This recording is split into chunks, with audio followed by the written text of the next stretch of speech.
Putting this concert together has been quite an experience.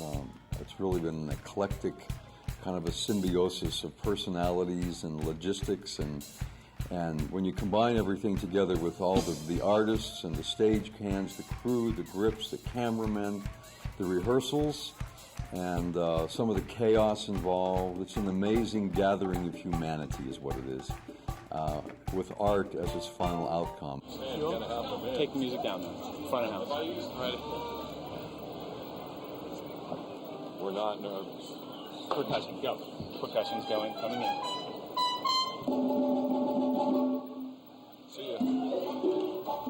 Ladies and gentlemen, please welcome internationally acclaimed guitar virtuoso, one of Billboard's top recording artists, live from the majestic Red Rocks of Sedona, Arizona, introducing Esteban.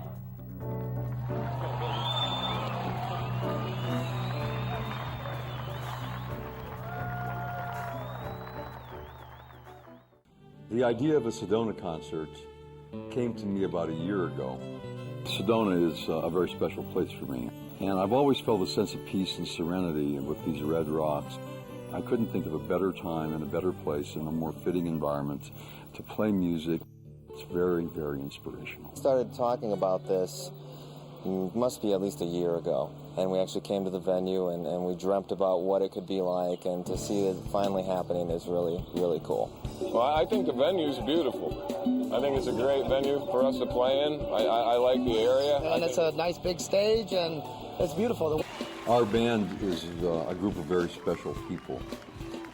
We have a whole history. We go back many, many years. Sometimes a band member will come and go, but I tell you that the base of it all is such an incredible love of music and the respect for one another's humanity. I've been in with Esteban 7 years.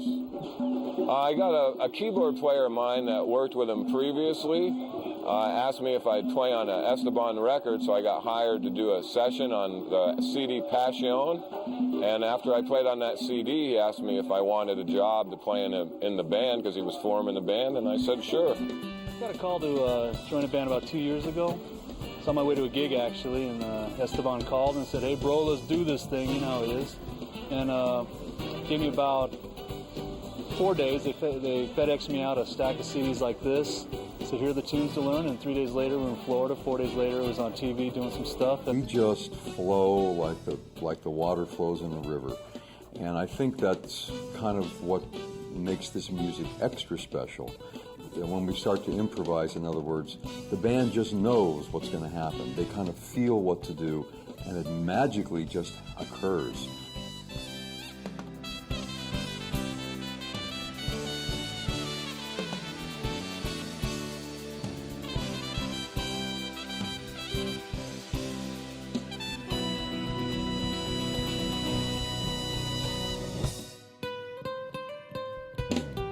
Chemistry is very important if you want to try to be creative as a unit. There has to be a certain amount of energy that's shared around the stage. Sometimes we fly by the seat of our pants, but somehow it always comes together, and it has a lot to do with the fact that we all work well together. The chemistry thing is really important, to get along with everybody. We all get along. I get along with Esteban. I get along with all the guys in the band. We're all good friends. It's important because it's just nice to play music with people you like. And I'm a flamenco guitarist, but I'm also a classical guitarist, and I see both sides of the improvisational aspects of music and the straight didactic aspects. And my band, when we put this together, becomes a life within a life, a little life of its own that just plays this magical, spontaneous music. So these guys, and my daughter as well, are chemically, chemistry is just like together in this little ball of light.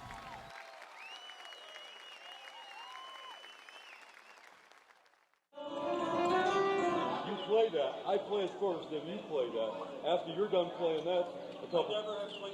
Prior to the concert, we were basically just trying to see if we would all be somewhat on the same page. And what that means is that, you know, we have to stay within the groove framework. The groove, if there's a groove to a piece, we don't want to be wandering outside that groove and modulating into different keys and having having a lot of things happen that can happen if you're improvising. What piano player plays it? Not you. No, nobody plays that. Horns go bum, ba-dum, ba-dum, bum. Hey Ray, your first entry is bum, ba-dum, ba-dum, bum. Or what's it say on your chart? Their entry was early, bro. Huh? Their entry was early. Whose entry? The trumpet. Oh, okay. But are you playing this?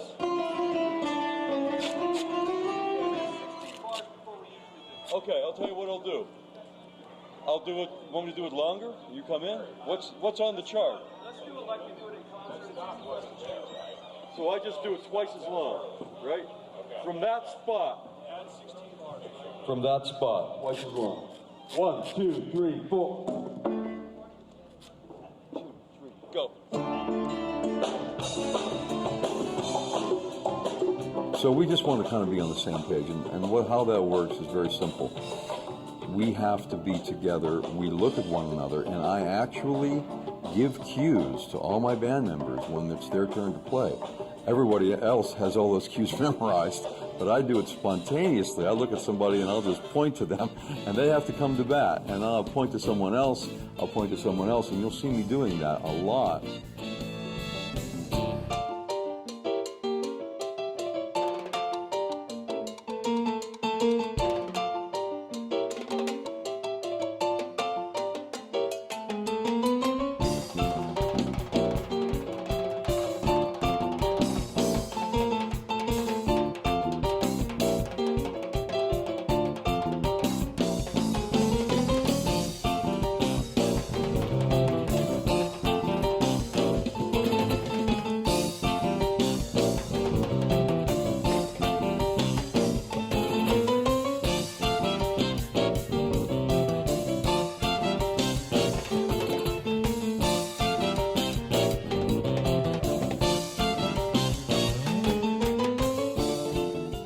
So genuine and so spontaneous that every concert for us is a unique experience. It truly is. And so it becomes your thing. It's what you make of it. And guys have asked me before about this gig. You know, and how's the book? What's the book like? It's like the book's what I make it, and that's it's about as good as it gets, man.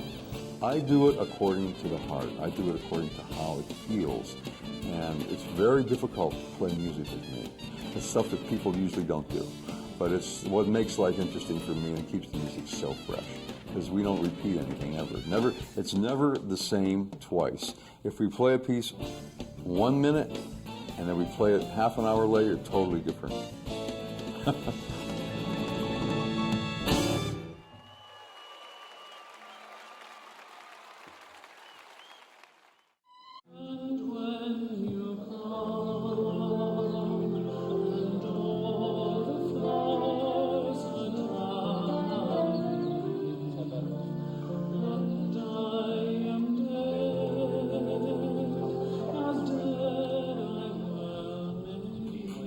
Well, I had a meeting with a record label that Ronan is part of, and we had a meeting downtown in New York City.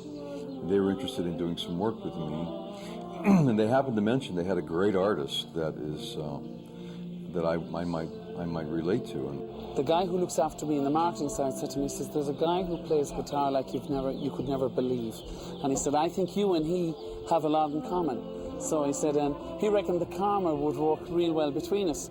And we hit it off royally together. We had a great time. Spent the entire evening together talking and kind of humming songs and talking about life and aspirations and dreams. And then I heard this guy sing, and that was that.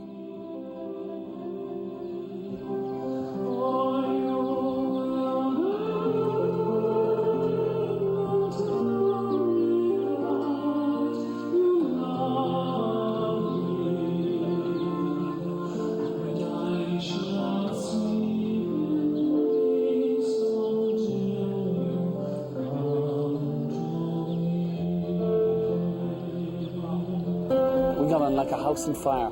It worked out really well. So he was right. It works. We make music.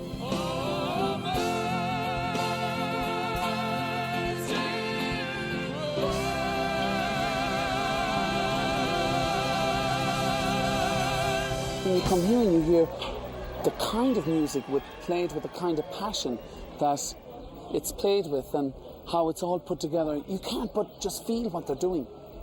It's great. I was blessed with the family I was born into, and I had a great father who taught the star, moon and sun shines out of me. And I think people who believe in you and encourage you the way they've done me, I think that always pays off, and you become something that's really truthful. And I think once you harness the will that's inside you, it brings out the best in you. Well, I was a farmer's son, so I mean we worked an awful lot together, and what we used to do was sing while we worked, and that's how it all came about. But I had my first singing lesson when I was 33 in 1993, and then I got the bug, and I was a doctor at the time, a medical doctor, so kind of I just threw it all away and became a lunatic. Yeah.